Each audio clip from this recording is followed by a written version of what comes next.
I'm walking down the street on clouds. G'day friends, welcome to today's YouTube video. My name is James, welcome back to my channel. Welcome if you're new, we got 20 minutes together today. I'm gonna live react to the video that I edited, and hopefully I'll stay on track because I've got a lot that I want to talk about and I don't want to hijack today's video to talk about all that stuff. Hopefully it will be a seamless conversation and I can work it into what I'm reacting to. P.S. That's Stoke cold brew coffee with the pumpkin creamed flavor. Love it. I do mix a little bit of it with Starbucks blonde roast cold brew. Cold brew? Maybe it's just black coffee. I'm not quite sure because it's a little bit too creamed. Anyway, no one cares about that. But I will be talking about a lot of the junk that I collected and destashed in this video. Those are Rowing Blazers tags from Target. Actually, I think that's where this hat's from. This is from Target. You know, the funniest thing is Steve actually wanted a bunch of stuff from Rowing Blazers, like the actual store, which can be quite expensive. So I had done an order from that store, got it all, and then I went to Target and then found out Target were doing a collaboration. So I got a little patch, I got some stickers, I got a couple of jerseys and this hat. I actually kind of bought a lot. And Steve got some stuff as well. But it's interesting to buy that because I have the real stuff from the real store with the real quality, and then I have the Target collaboration version, and they're not bad. Like, I think they just send the patterns over to Target and grade them up to whatever sizing Target wants to offer, but the fabric is so clearly different. However, I think it's better than a lot of the other stuff that Target have out. It's like a middle ground where it's not quite the quality you'd expect from the brand, but it's also better than the quality you'd expect from Target. Don't know, super middle ground, but Rowing Blazers is just a cute little brand that I've been enjoying. This is the only corduroy thing I'll probably ever own. I don't know why, I just have a thing against corduroy pants. For me, not for anybody else. I don't know why. This is a bunch of stuff from Not Scary Farm. They gave us these pins, I think because it's the 50th anniversary, so it's this little commemorative pin of the witch, the green witch that's kind of like the mascot this year, or I don't know if it's every year, but anyway, she's everywhere. But I don't really collect pins. I have a bunch on my travel pencil case. This one I just decided to put with all my other little ephemera in my journal. That's kind of the beauty of these big jumbo journals. They're just Trader Joe's paper bags from the shopping. There's not many of them, so I can really bulk it up, and you'll see I put a calendar in here. Like, the fact that there's not many pages does not stop me from adding tons more pages, and that's why I don't put too many bags in the original journal. Like, it's only, I want to say like 3 or 4 bags maximum. I think I did 5 or 6 the first couple of times. Those are very, very heavy. That journal back there is the first one I did. It's kind of heavy. The next one I did, which I worked on for most of this year, is so heavy it's insane. I can't even believe it's still holding up. So this one I'm trying to reduce some of that. And you couldn't tell from the video because I literally add everything. That was my little free gift with purchase, the little tote bag I got from Hobonichi. I didn't really have a use for it, so I put it in there as a little pocket, stapled that in. Anything that's too excessive, a piece of ephemera, I will use packing tape. I don't know what brand this is, but I think it's Up and Up or something you can get from Target, cheap. Sorry, my allergies are back. I don't want to stop the video though, so just pretend I'm not dealing with that. The stapler I have here is a swing line, just got regular silver staples in there, and then I also have the Tim Holtz tiny attacher, which I love this one, but sometimes I do need a bit of a sturdier staple for some of those bigger pieces of ephemera. Or I just use regular Scotch tape. I think it's called the gift tape. It's like a matte looking tape. It's not really invisible. I don't know why they call that like the gift tape, because maybe on wrapping paper it disappears better, but not on this. Not that I really care. My feelings about this jumbo journal type stuff is get it all in there, give a home to all the homeless ephemera that I have, and be done with it. Sometimes I catch the urge to do a spread. Like, if you see our 7-year anniversary spread in here, it's obviously a spread that I cared about. But everything else is like, no, this is all junk. Let's put it in here and call it a day. And I don't know why I like that. I think on the totem pole of, did I say this already? Like, there's a hierarchy of what I see, you know, kind of takes more effort and skill. This is so at the bottom. This requires no skill. It's literally nothing, which I think is good sometimes. I don't always have the urge to, you know, flex on my abilities. So this is one of those really low effort, high reward type art journaling experiences for me. However, at the end of this video, I do some more kind of art journaling where I get the watercolors out. So if you want to skip to that, go skip to that. But if you're going to watch the whole video with me, I'll let you know what else I'm doing. That was a TikTok filter. If you can see that photo closely, I would never post it online. Steve would kill me. But it's like an old age TikTok filter, and it's really old. Like it's a really old one. Like it makes you look really old, but it only worked on one of us at a time. And it picked up Steve's face, and he was kind of laying back, and he looked dead on the cat, like literally dead. It was so funny. We were weeing laughing, and so I took a selfie. He hated it. Oh, it was so funny. Have to print out those special moments. I will always laugh when I see that. Just some gift wrap, tissue from different packages that I've gotten. The Le Labo, that was the cologne that I got Steve for our anniversary. They had a beautiful gift bag and packaging, so I used a lot of that. Some art snacks, box freestyle tester sheets, put that in there. Actually, I've got the whole art snack stuff from the last video that I did with Apple the Vampire, and some postcards from Strawberry Moon, I want to say, is the art journaling magazine that I purchased. Really fun art journaling magazine. Go check that out if you haven't and you're into art journaling magazines. It was a great flip through, and I think their newest issue has just come out. Not sponsored, just really enjoyed it, so go check that out if you want. It was pretty reasonably priced. Actually, no, I think I got a seconds one. If you can get a seconds one too, that's great. Like sometimes they've got a little ding, or there's like a little misprint or something, so you can save some money as well, get a little cheaper. I never mind that, especially with books. I'm terrible with the books. Like I'll mark them up, I'll put all my post-its in there, I will literally write inside the book. Steve hates it, but for my books, like that's how I like to be. I feel like it's my own little library, it's my own little encyclopedia, and they all have to work like that for me. I can't be too precious with them, because I'm going to put them next to I'm going to paint, and things are going to get messy, so I just accept that. So having like, to save a little bit of money, just because one is a little bit off, that works for me. Some more junk, obviously, it's all junk. Not all of it, I can't say that, because I put Steve's cards in here. It's not all junk, but a lot of it is junk. This broke. If you've seen this thing before, this is an advanced tape runner, Scotch advanced tape runner. So they actually stopped selling the refills on Amazon. I don't know if they sell them elsewhere, but I tried to get them from Joann's. They sent me the wrong thing. But there's other companies that private label the refills. So there's a few different companies that I've got. Here's another one. This one's called Home Hobby by 3L. This one was called Scrapbook Arts and Crafts or something, I don't know, but they're red, which is weird because they used to be teal, so that's how I know that they're the private labeled ones, because for some reason all those are red. Also that they're not called, 3M Advanced Tape Runner Refill or whatever it was, Scotch Refill, I don't know, it's called an Advanced Tape Runner. I really like that one, but now that I couldn't get the refills, I thought I was going to have to throw it away. So now I've got this, but it was a tangled mess inside there, so I did manage to fix it, which is great, because usually I would give up on that in a heartbeat. But I persevered. I was patient. I fixed it. Yay for me. Small victories in art journaling. I'm using my bone folder to fold over and make sturdy that page, since I put the 22 calendar in there. Now I've got lots of extra pages to journal on that calendar. But that little fold over thing was a belly band of some Thom Browne socks. Thom Browne is like a really expensive, high fashion label. Well, it's becoming a little bit more high fashion. It used to be kind of American, I would say, like ready to wear, but now they're doing couture collections. If you don't know this, I'm a big fashion head. I love fashion. I don't usually get into it myself. I more loved women's fashion, but there are some things that I really, really appreciate, or I will save up my dollars for, and Thom Browne has become one of those labels. I never used to be a big Thom Browne fan, but post David Rose in Schitt's Creek wearing it, I feel like I really leaned more into that preppy aesthetic. I've always kind of had a preppy style when I did try, so I really like that. And I most recently saved up for what I call a kilt, but Thom Browne calls it a skirt. And I actually, I've always wanted one, but then I bought it just before I went to Australia, and then it got fitted. We got it altered and fitted and tailored as I was in Australia, so I came back and picked it up. And I wore it for the first time on our anniversary when we went to go and see Cabaret in San Diego, and I just loved it. But it is very confusing. There's quite a learning curve to know how to sit in these skirts or kilts.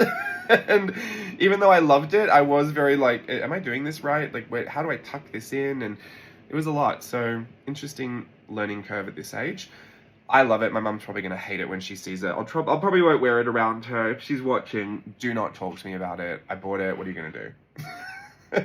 Anyway, but the first thing I got from Tom Brown were a pair of socks. Steve got me for my birthday. So I wear the socks with the skirt, and the little labels, the little ribbons, the red, white, and blue match each other, and it is just, I love it. I love it so much. It's such a stupid thing to enjoy, but I really, really enjoy it. So anyway, actually there's some really insane, sickening bags, like pebbled leather bags, but I really wanted the cruise ship one. I feel like it's $4,000 to $6,000. Like, it's something insane that I wouldn't buy, but it just, I don't know. I love it. It's insane. Tom Brown is so much fun. Go look at Tom Brown. That is my jumbo journal as it stands right now. It's relatively new. I think I've only been using it for, I wouldn't even say more than a month. Most of it I think I just done like within the past couple of weeks. So that's where that's at. They kind of fill up quickly, and then I use all the extra stuff that I've added, like the calendar. I'll go put extra photos in there, or put all the junkier bits go in between everything. I get lots of big stuff in there first, and then kind of fill it all up after that. These are all my photo collages from Australia. And it has taken me a while to do that. Good old procrastination, no real reason. I definitely had the time to do it, but I just didn't.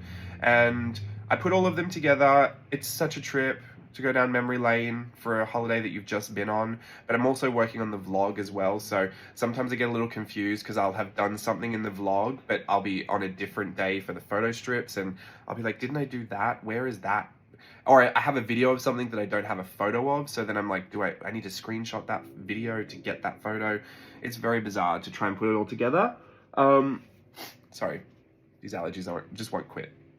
But I managed to do it. It's finally done. I printed them all out. I did it matte this time because I found a setting on my printer that did it at a much higher quality than the gloss setting would let me, which now in my mind, I think I probably should have just put the gloss paper in and chosen the matte setting. I'll try that next time. It was great quality anyway. Not as good as the Chiltern Wove matte photo paper. This is just the Online Labels matte photo paper. But it was good enough. Honestly, you could still see it all. I'll know what it is. And it worked out really well. I think my favorite, and you'll see in this little flip, my favorite part of all of these photo strips was printing out the full page photos, because this is the last year that I'll use this journal, so I need to finish a lot of those right-hand side pages, and a bunch of them just had extra space available, so I would do an extra little photo collage, like you can see on the side there, or I would print out a full page if there was nothing there. And I had been doing a little bit of my amateur photography in Australia. You know, I've got my little Canon Rebel, I don't even know what it's called, but the one that I film on for Art Snacks. It's not the best camera in the world to be doing photos with, but you know, if you've got a bit of light, you can manage to do it, and just throw it in black and white. It always looks great. So I love it. I've been doing my amateur photography again, and I printed out some of those pictures that were my favorite of my nieces and my nephew. I think it was all of my nieces and nephew. The last one is a photo I took of my sister's family. They wanted to do a little family photo shoot for Christmas, and it's a picture that I don't think she would choose, that one there. I just love it. I love the candid. I love the black and white. I just think it is so classic. I feel like her children will really appreciate that photo when they grow up. But my sister just likes a little bit more standard. I love the abstract and the candid and the in-between shot. But yeah, I have to finish that. I have to give her that whole gallery because I still have it on my computer. The computer stuff I really put off. Like, I don't know how to word that any better. I just haven't been into the computer lately. I take the computer with me to work as well. Like, I've got time in between shows to work on things. So when I really have to, like for Collage Club, I was doing that in between shows. But just to get it out to do some video editing, sometimes I tell myself all the reasons why I shouldn't do that. I'll give myself every excuse under the sun. I'll be like, oh, there's just not enough time, or no, I have to stretch. And then I don't stretch. Excuse me. Oh, that's so weird. Bianca, get off my foot. It's too hot for a black cat to be sitting on my foot. You literally soak up the sun. She's so hot. Like, her fur gets hot and she just sits in the sun. Anyway, this is a drawing I did last year that I never finished. So no time like the present. I got my watercolors out. I had to search an image on Google to figure out where the colors were supposed to be because I have a vague idea of what they are, but I wanted to get it correct. This was just a silly little sketch, but I love it. It is the finale costume that I wear in the Disneyland Christmas Fantasy Parade. And that is something that I will return to this year. So if you're going to be around Disneyland for Christmas, come check out the parade. I can't tell you exactly when I'm going to be in there. This year I'll just be picking up random shifts here and there. So I really won't know when to tell you to come, to be honest. But if you are around, let me know. Hopefully I'll be there.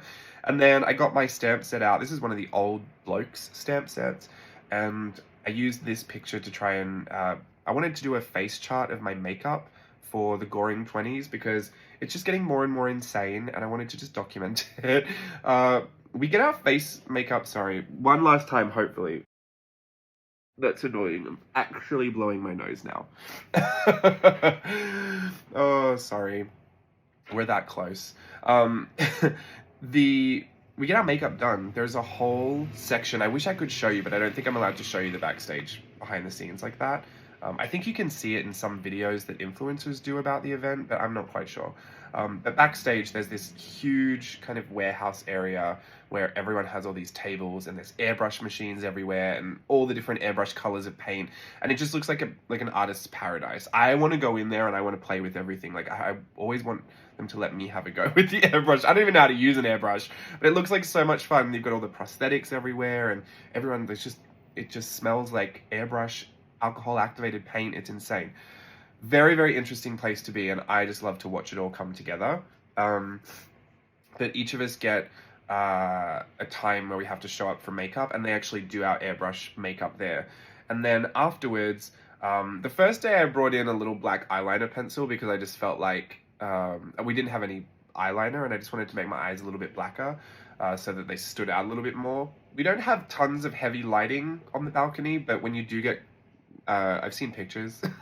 I saw some pictures of myself and I think I needed more eyes. So I would add a little bit of eyes and then I would add just the black on the outside and underneath and then on the inside. So I'd keep like a halo eye. You know how I like to draw that? And then I thought, okay, well, like we've got this gold shimmer, but I feel like we could amp it up a little bit. We could do some more gold. So one of the dancers brought in some gold glitter and then we started doing just like a little bit of glitter just here and just on the cheekbones. And then I got on Amazon and ordered a whole bunch of glitter of different sizes and different colors and different varieties. I basically ordered every gold glitter they have on Amazon plus a gold liquid eyeliner. And last night I looked like I just dunked my head in a gold glitter basket. Like I looked like a glitter ball that was gold, but it was all different types of gold. It was insane. I think I've saved it on my Instagram story. Hopefully I'll try and save it there. So go check that out if you really want to see what that looked like. It looks insane, but our director did say that we're supposed to look like glamorous golden glitter bombs. I think those were her words exactly. So I'm going to take it like that's all allowed. But yeah, come by, come see us. We do 4 sets a night.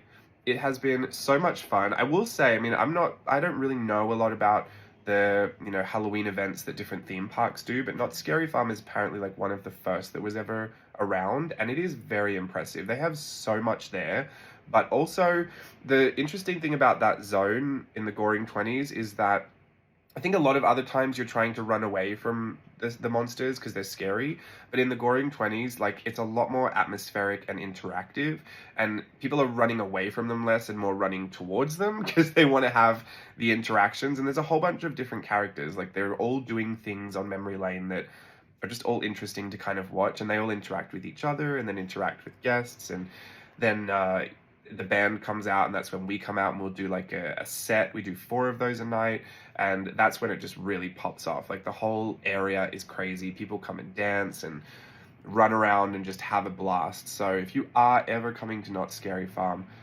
come by the Goring 20s. I think on the website they list, or on the app, they'll list the different show times that we have, but just in case you need to know, 8 o'clock, 9:45, 11:30, and 12:45. Unless anything should change. But That's what I know. So, sorry. Last time. I promise this is the last time because the video is over. Anyway, I'm just journaling about how I'm in that weird time of year where I'm rehearsing for Christmas, but I'm performing for Halloween. So I'm just very crossed holidays right now. I hope you had a good time watching this. I'll see you around. Thanks for watching. Goodbye.